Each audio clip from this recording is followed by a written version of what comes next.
नमो भगवते वासुदेवाय. या अध्यायामध्ये भगवंतांच्या अवतारांचे वर्णन आहे. सूत म्हणतात, सृष्टीच्या प्रारंभी भगवंतांना लोकनिर्मितीची इच्छा उत्पन्न झाली. तेव्हा त्यांनी महतत्व आदींपासून 10 इंद्रिये, पंचमहाभूते आणि एक मन अशा 16 कलांनी युक्त पुरुषरूप ग्रहण केले. पाण्यात पडून योगनिद्रा घेत असताना त्यांच्या नाभी सरोवरातून प्रकट झालेल्या कमलापासून प्रजापतींचे अधिपती ब्रह्मदेव उत्पन्न झाले. भगवंतांच्या त्या विराट रूपाच्या अंगप्रत्यंगातच सर्व लोकांची कल्पना केली गेली आहे. ते विराट रूप भगवंताचे विशुद्ध असे सत्वमय श्रेष्ठ रूप आहे. योगी दिव्य दृष्टीने भगवंतांच्या त्या रूपाचे दर्शन करतात.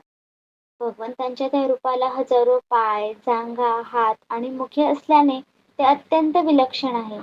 त्यालाच हजारो डोकी, कान, डोळे, नाक तसेच हजारो मुकुट असून ते वस्त्रे आणि कुंडले इत्यादी अलंकारांनी शोभून दिसते.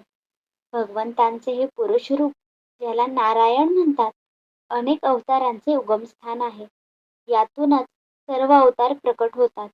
या रूपाच्या लहानातील लहान अंशापासून देवता, पशुपक्षी आणि मनुष्यादी योनींची उत्पत्ती होते. त्याच प्रभूंनी पहिल्या कौमार सर्गात सनक, सनंदन, सनातन आणि सत्कुमार या 4 ब्राह्मणांच्या रूपाने अवतार ग्रहण करून अत्यंत कठीण अशा ब्रह्मचर्याचे पालन केले. समस्त यज्ञांचे स्वामी असलेल्या या भगवंतांनीच दुसऱ्या वेळी या सृष्टीच्या कल्याणाकरता रसातळात गेलेल्या पृथ्वीला बाहेर काढण्यासाठी वराहरूप धारण केले. ऋषी सर्गात देवर्षी नारदांच्या रूपाने 3रा अवतार घेतला आणि शाश्वत तंत्राचा उपदेश केला. या तंत्रात कर्मे करूनच कर्मबंधनातून मुक्ती कशी मिळते याचे वर्णन आहे. धर्मपत्नी मूर्तीपासून त्यांनी नर नारायणाच्या रूपाने 4था अवतार धारण केला. या अवतारात त्यांनी ऋषी होऊन मन आणि इंद्रियांचा संयम करून उग्र तपश्चर्या केली. 5व्या अवतारात ते सिद्धांचे स्वामी कपिल रूपाने प्रकट झाले आणि त्यांनी काळाच्या ओघात लुप्त झालेले तत्वनिर्णय करणारे सांख्यशास्त्र आसुरी नामक ब्राह्मणाला सांगितले. अणुसूयेने वर मागितल्यावरून 6व्या अवतारात ते अत्रिपुत्र दत्तात्रय झाले. या अवतारात त्यांनी अलर्क, प्रल्हाद आदींना ब्रह्मज्ञानाचा उपदेश केला. 7व्या वेळेला ऋची प्रजापतींच्या आकुती नामक पत्नीपासून यज्ञ रूपाने अवतार धारण केला आणि आपले पुत्र याम इत्यादी देवांच्या सह स्वयंभुव मन्वंतरांचे संरक्षण केले. भगवंतांनी ऋषभदेवाच्या रूपाने नाभिराजाची पत्नी मेरुदेवीपासून 8वा अवतार धारण केला. या रूपाने सर्व आश्रमांच्या लोकांना वंदनीय असणारा परमहंस मार्ग दाखविला. ऋषींनी प्रार्थना केल्यावरून 9व्या वेळी ते पृथुराजाच्या रूपाने अवतीर्ण झाले. या अवतारात त्यांनी पृथ्वीपासून सर्व औषधी उत्पन्न केल्या. त्यामुळेच हा अवतार सर्वांनाच अतिशय कल्याणकारी ठरला. चाक्षुष मन्वंतरांच्या शेवटी जेव्हा त्रैलोक्य समुद्रात बुडू लागले होते, तेव्हा त्यांनी मत्स्य रूपाने 10वा अवतार घेतला आणि पृथ्वी रूपी नौकेत बसवून वैवस्वत मनुष्य संरक्षण केले. देवता आणि दैत्य समुद्र मंथन करीत असताना 11व्या अवतारात भगवंतांनी कासव रूपाने मंदराचल पर्वताला आपल्या पाठीचा आधार दिला. धन्वंतरीच्या रूपात 12वा अवतार धारण करून अमृत घेऊन समुद्रातून ते प्रकट झाले आणि 13वा अवतार मोहिनी रूपाने धारण करून दैत्यांना मोहित करून देवांना अमृत पाजले. 14व्या अवतारात त्यांनी नरसिंह रूप धारण केले आणि अत्यंत बलाढ्य अशा दैत्यराज हिरण्यकशिपूची छाती आपल्या नखांनी अशी फाडली जसा चटई विणणारा गवताची काडी मधूनच चिरतो. 15व्या वेळी वामन रूप धारण करून भगवंत बळीच्या यज्ञात आले. त्रैलोक्य मिळविण्यासाठी केवळ 3 पावले जमीन त्यांनी मागितली. 16व्या परशुराम अवतारात राजे लोक ब्राह्मणांचा द्रोह करणारे झाले आहेत असे पाहून क्रोधाने त्यांनी 21 वेळा पृथ्वी निशस्त्रीय केली. यानंतर 17व्या अवतारात पराशर ऋषींपासून सत्यवतीच्या ठिकाणी व्यासरूपाने भगवंत अवतीर्ण झाले. लोकांची जाण आणि शक्ती कमी झाल्याचे पाहून त्यांनी वेदरूपी वृक्षाच्या अनेक शाखा तयार केल्या. देवतांचे कार्य करणाऱ्या देवतांचे कार्य करण्याच्या इच्छेने 18व्या वेळी राजाच्या रूपाने रामावतार धारण करून सेतुबंधन, रावणवध अशा शौर्याच्या अनेक लीला केल्या. 19व्या आणि 20व्या अवतारात त्यांनी यदुवंशात बलराम आणि श्रीकृष्ण या नावांनी प्रकट होऊन पृथ्वीवरील दुष्टांचा भार कमी केला. यानंतर कलियुग आल्यावर देवतांचा द्वेष करणाऱ्या दैत्यांना मोहित करण्यासाठी मगध देशात अजनाच्या पुत्राच्या रूपाने त्यांनी बुद्धावतार होईल. यापुढे जेव्हा कलियुग समाप्त होण्याचा काळ येईल आणि राजे लोक लुटारूसारखे बनतील, तेव्हा जगाचे रक्षण करण्यासाठी भगवान विष्णू यश नावाच्या ब्राह्मणाच्या घरी कल्की रूपाने अवतार घेतील. हे ऋषींनो, एखाद्या न आटणाऱ्या सरोवरातून जसे असंख्य छोटे छोटे प्रवाह निघतात, त्याचप्रमाणे सत्वनिधी भगवान श्रीहरींचे असंख्य अवतार होतात. ऋषी, मनु, देव, प्रजापती, मनुपुत्र आणि असे जितके महान शक्तिशाली आहेत, ते सर्व भगवंताचेच अंश आहेत.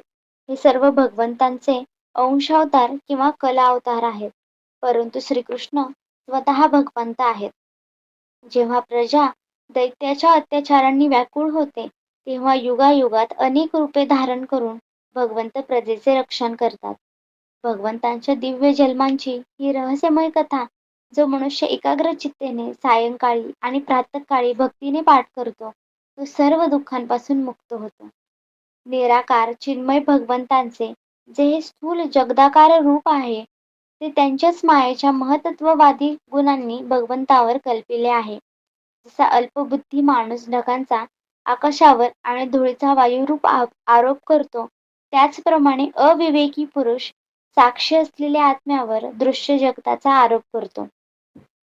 या स्थूल रूपाच्या पलीकडे भगवंतांचे एक सूक्ष्म अव्यक्त रूप आहे, ज्याला स्थूलासारखा आकार नाही, जे पाहता किंवा ऐकता येत नाही. तेच त्यांचे सूक्ष्म शरीर आहे. यात आत्म्याचा प्रवेश झाला की त्याला जीव असे म्हणतात व त्याला वारंवार जन्म होतो. अविद्येमुळे आत्म्यावर या सूक्ष्म आणि स्थूल शरीराचा आरोप केला जातो. ज्यावेळी आत्मस्वरूपाच्या ज्ञानामुळे हा आरोप नाहीसा होतो, त्याच वेळी ब्रह्माचा साक्षात्कार होतो. तत्वज्ञानी लोक हे जाणतात की ज्यावेळी परमेश्वराची बुद्धिरूपी माया नाहीशी होते, त्याच वेळी जीव परमानंदमय होतो आणि आपल्या स्वरूपात स्थिर होतो.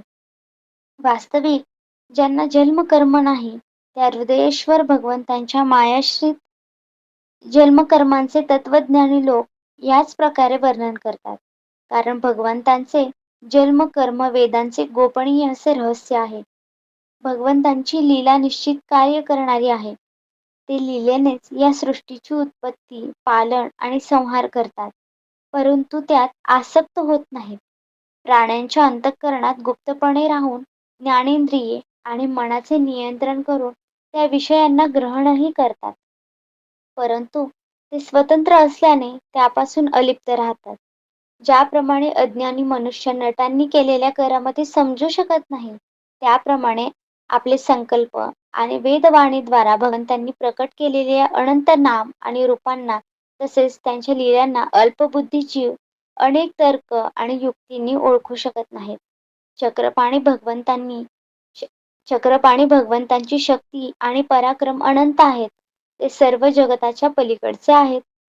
जो नेहमी निष्कपट भावनेने त्यांच्या दिव्य चरणकमलांच्या सुगंधाचे सेवन करतो, तोच त्यांचे स्वरूप किंवा लीलांच्या रहस्यांना जाणू शकतो.